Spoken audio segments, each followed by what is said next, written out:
వెనకటికి ఒక పిల్లాడు ఉండేవాడు. ఆ పిల్లాడు పాఠశాలకు వెళ్ళి చదువుకోవాలి. వాడు కొంచెం అరణ్య మార్గంలో వెళ్ళాలి. వాడు వెళ్తున్నప్పుడు వాడికి భయం వేసేది ఆ పెద్ద పెద్ద చెట్లు, అప్పుడప్పుడు ఏవో జంతువుల అరుపులు, అది అన్న పులి వస్తుందా కలుస్తుందా అని వాడికి భయం. వాడు ఇంటికి వెళ్ళి ఏడుస్తూ అమ్మకి చెప్పాడు, అమ్మ నాకు భయం వేస్తోందమ్మా అడవి దాటి వెళ్ళడానికి అని. అమ్మ అంది, భయం లేదురా, ఆ అడవిలోనే మధుసూదనుడు అని ఒక ఆయన ఉన్నాడు, ఆయన నీకు అన్నయ్య అవుతాడు.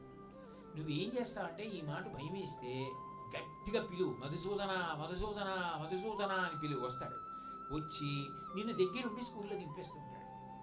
అట్నుంచి వచ్చేటప్పుడు నీకు భయం వేసినా అలాగే పిలువు, మళ్ళీ తీసుకొచ్చేస్తాడు ఇంటికి. అమ్మ మాట కాదు, వాడు నమ్మేశాడు. నమ్మేసి అడవిలో పెడుతున్నాడు. ఏదో భయంకరమైన అరుపులు వినపడ్డాయి, ఏవో జంతువులో పక్షులో ఏవో అరిచేవాడికి భయం వేసింది. అమ్మ మాట గుర్తొచ్చింది.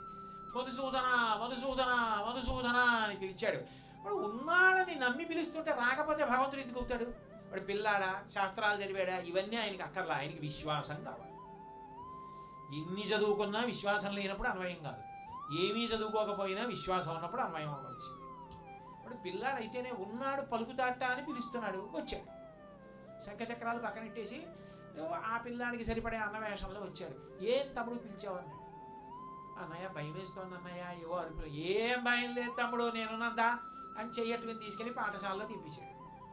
మళ్ళీ అటు నుంచి వచ్చేటప్పుడు ఎప్పుడు భయం వేస్తే అప్పుడు మధుసూదన అంటుండేవాడు. మళ్ళీ అమ్మ అడగను లేదు, వాడు చెప్పను లేదు. అమ్మ ఏరా ఈ మధ్య భయం అంటలేదే అని అమ్మలేదు.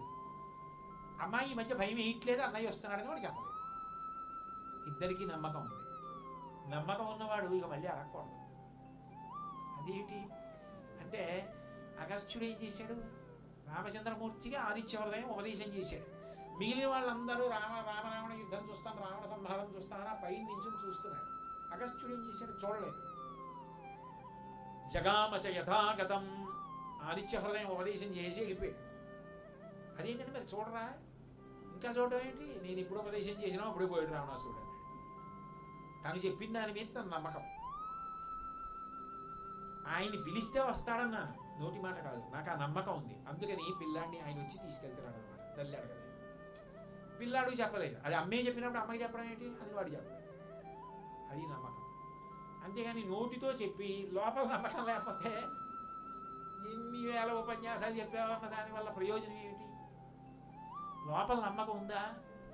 ఉంటే అది భక్తి. ఆ నమ్మకం నీకుంటే దారాయం చేస్తాడు.